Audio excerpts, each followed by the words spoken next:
Every passing dawn presents another day to battle teenage pregnancies, gender-based violence, and new HIV infections, the triple threat against the African child. Homa Bay County is listed as number 3 countrywide after Nairobi and Kajiado, leading in teenage pregnancies, closely interlinked with gender-based violence and new HIV infections. In 2021, Homa Bay County recorded teenage pregnancies, with over half of all the pregnancies in the county being among young girls aged 10 to 24. Despite the policies and stakeholders' efforts in the fight against the triple threat, the African girl is still at risk.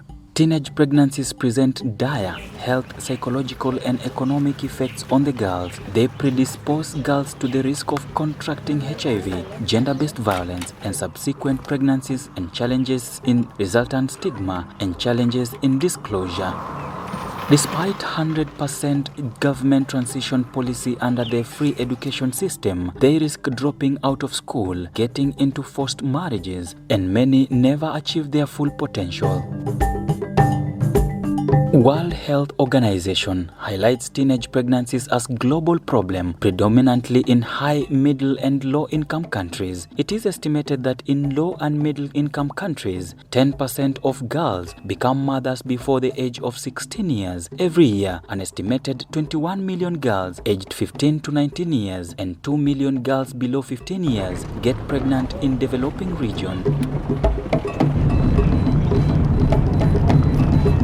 I traveled to the western region of Kenya, Nyanza, deep into the villages of Homa Bay County, a third leading county in Kenya in teenage pregnancies, to understand the factors fueling this menace. Getting deep into the villages of Ogongo, Ngegu, and Kendu Bay to find out why Homa Bay leads in teenage pregnancies. Gladys, not her real name, got pregnant while in grade 7. Sijui vile nilipata hiyo mimba, juu sikuambia, nikipimwa nikapata kama niko na mimba miezi 2. Sasa nilimwambia, aliniambia baada anaenda shule. Lazima amalize shule ndio anaweza kuona vile anaweza kunisaidia. By a Form 2 boy who up to now has never revealed to his parents that he impregnated a 14-year-old girl. Aliniambia nikiambia mama yake atafukuzwa kwa shule. Sasa nimwache amalize shule ndio ambie mama yake. Ndio waone kama vile anaweza kunisaidia. Nilipata mtoto. Kwani nilikuwa na miaka 14. Sasa sijua chochote ambayo kupata mtoto. Gladys, like other teenage mothers, is here to receive peer education from their peer mentor, but it's more than what meets the eye. A few kilometers from Gladys in Ogongo village is Julie, not her real name, from Ngegu village. Julie was first impregnated at 14 years, and in 2 years, she found herself pregnant with twins and was infected with HIV.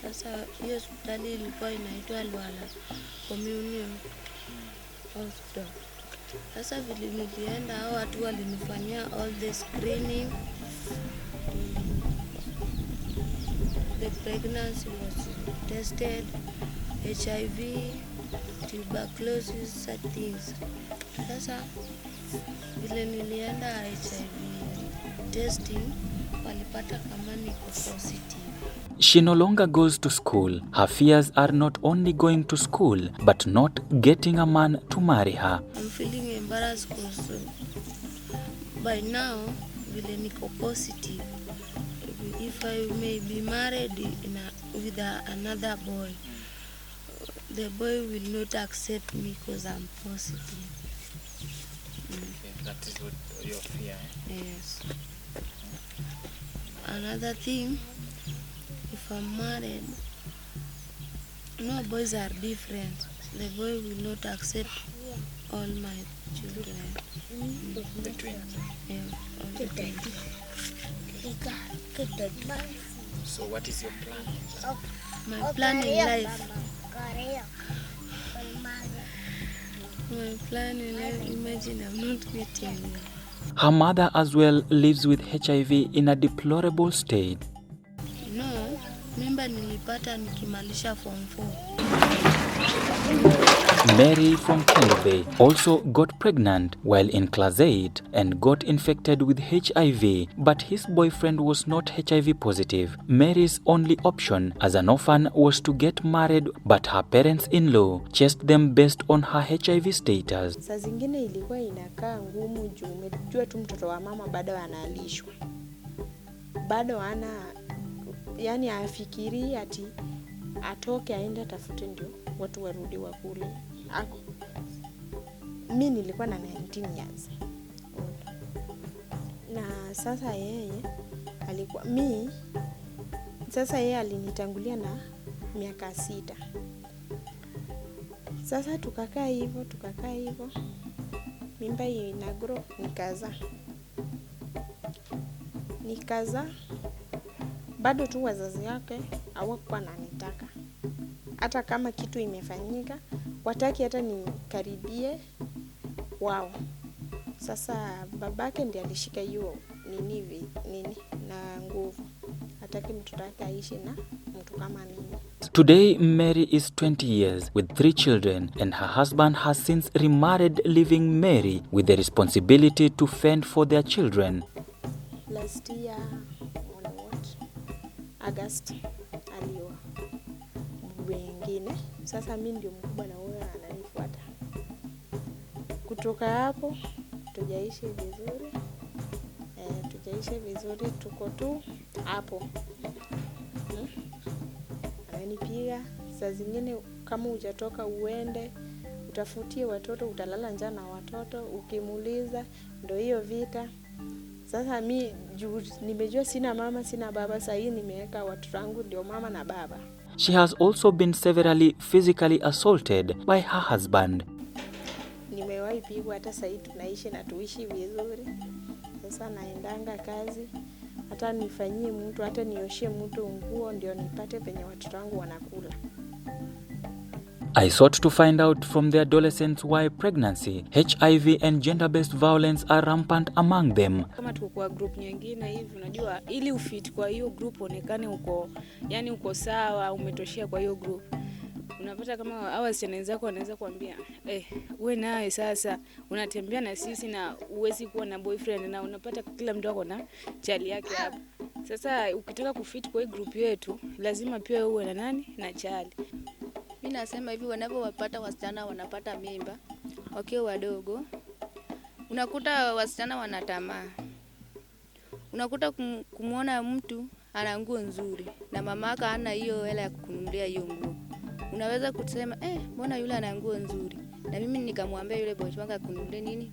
Baada ya nguo unajua unalipa. Si wewe uwezi kumuuliza ati hii pesa unanipatia umetoa wapi? Bora amenipatia nenda kununua mafuta, manguo. But anaweza kuambia naomba hili, hata hii pesa kidogo niko na shida fulani. Sio tuambia hiyo pesa ni kidogo, lazima nikupee unipatie nini kana ambako tutaweza kuongea. The civil society are complementing the government efforts through various interventions to curb the triple threat. Organizations like Elizabeth Glaser Pediatric AIDS Foundation under the Elma G. Power Project are working to scale up pediatric HIV testing, treatment and retention support services among children and adolescents. Lina, not her real name, is one of the many mentors who are giving hope to children and adolescent mothers. The way I got to be a peer mentor, first I never wanted girls to experience what I experienced, like being infected when you can prevent the disease. The project implements a hybrid model of intensified case finding and HIV testing services in epidemic hotspots like Homa Bay County, with the goal of identifying HIV positive children and ensuring their access to treatment and support, and their mothers reintegrating back into school. I mentor AGYW, that is adolescent girls and young women, age 10 to 24 years, both pregnant and breastfeeding. Yeah. So what I do with these girls, I help them navigate the health services, system. Then I help in identification of the pregnant women for ANC services. Lina is committed to the cause after she was raped and infected with HIV by a person well known to her while still in school. I was 12 years old when I got infected with HIV and AIDS. That's when I was in Form 2. It was the incident was a rape case. I was staying with my brother, and the friend to my brother is the one who did that. I told my brother about it, and being that he was a drunkard, he never showed any interest. I just kept quiet because I feared my parents. So I realized this when I was in class 8. Then I just kept quiet, went and told my mom when I was in Form 1. Then my mom told me that sometimes the kits that those people used expired. So I trusted my mom. In April 2002, the Cabinet Secretary for Ministry of Interior and Coordination of National Government, Dr. Fred Matiang'i, directed National Government Administration Officers Ngao to firmly deal with catalyst-fueling teen pregnancies, new HIV infections and gender-based violence in the country. Effective now, I want us to mainstream the triple threat as part of our national administration functions. So what that means, Mr. Osia, as the team leader of this team, is that effective from next quarter, we spend time between now and then to develop a template for reporting on this. So administrative action is necessary for all of us, wherever you work in the country. Administrative action against these kinds of things like irrelevant vigils that are not required. I am not aware, and please, County Commissioners, particularly, listen to me very carefully on this. I sought to find out from the County Deputy Commissioner, Homa Bay County, Jude Wesonga, if this directive is being implemented fully. It is documented and broadcasted so that people know, people of similar ilk, they know that this case, if you abuse a child, you can't get free. You have had so many cases, including some which even include religious leaders, head teachers, and wherever they go, and wherever they hide, they are gotten. Because what they're doing is wrong, and people talk, and everybody is fighting against it. So that's why we are succeeding in ensuring that we are going to eradicate it completely. Eunice Kaemba, the Director of Education, Homa Bay County, is committed to making sure no child is left behind through the 100% transition in Nyanza region. This ill has affected this county so much that our children who are supposed to be in school are dropping out because of early pregnancies. For instance, as we were sitting for exams just the other in April, say in March, there were cases of children who were not able to see their exams to completion from the exam hall. Some of them we ended up in hospital because they were going to deliver. And some of them, of course, had even premature deliveries because of anxiety during exams. Despite the interventions to curb the triple threat, Joseph Otieno, the County Director Children's Department, decried the lack of safe houses in the county to rescue girls who are vulnerable to gender-based violence. What we do now, that's why now we implement this act, the Children's Act and the Sexual Offences Act. We arrest these people and even take them to court. Because all these child pregnancies, these are all defilement cases. And no child is anybody below the age of 18 years. One, now, because of the community, they are not cooperating. You take a case to court, you want them to come as witnesses, but now they won't come. As soon as so that you can succeed your cases in court. Another one is now we lack enough rescue centers. You know, some of these, the perpetrators, some of them are parents, some of them are close relatives. Now, after defiling the children, you take the matters to court, We also need these children to be rescued, to be taken in a safe place. Because if you don't take them to a safe space, they will interfere with the child. How many safe spaces do you have? Currently, we have one. Yeah. While the health facilities and healthcare providers are important insofar as the evidence preservation, they conduct the examination, they preserve the evidence, which then is used in legal processes. Sometimes, again, they are hesitant to be actively involved in the court processes because they fear that when they are aggressively involved in pursuit of the legal cases, then they will lose the health case, because then some of the clients will stop coming to the facilities to report these cases. So that remains one of those barriers that we are confronting. Hata juzi hapa tulikupata mtoto nyingine na mvulana nyingine. Sasa babake ndiye alizitembelea, askari wanakuja, kimbia utoke hapa ujifiche. Sasa hiyo unaweza kusema gani?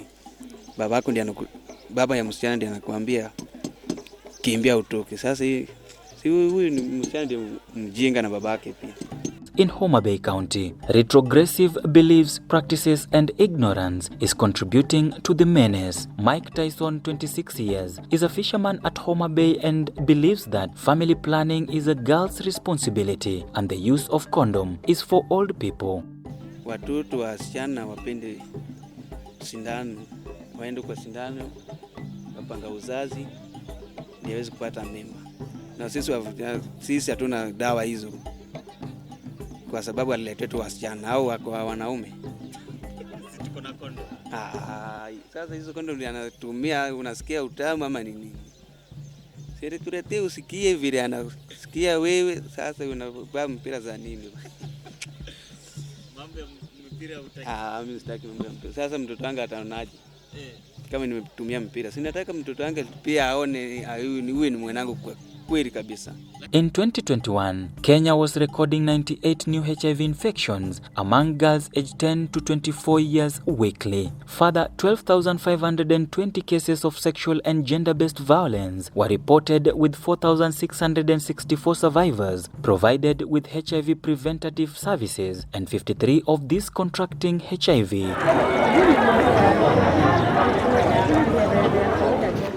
In 2022, between January and February, out of the 45,724 adolescent pregnancies were recorded. Of these, 2,196 resulted from sexual and gender-based violence among those aged 12 to 17 years.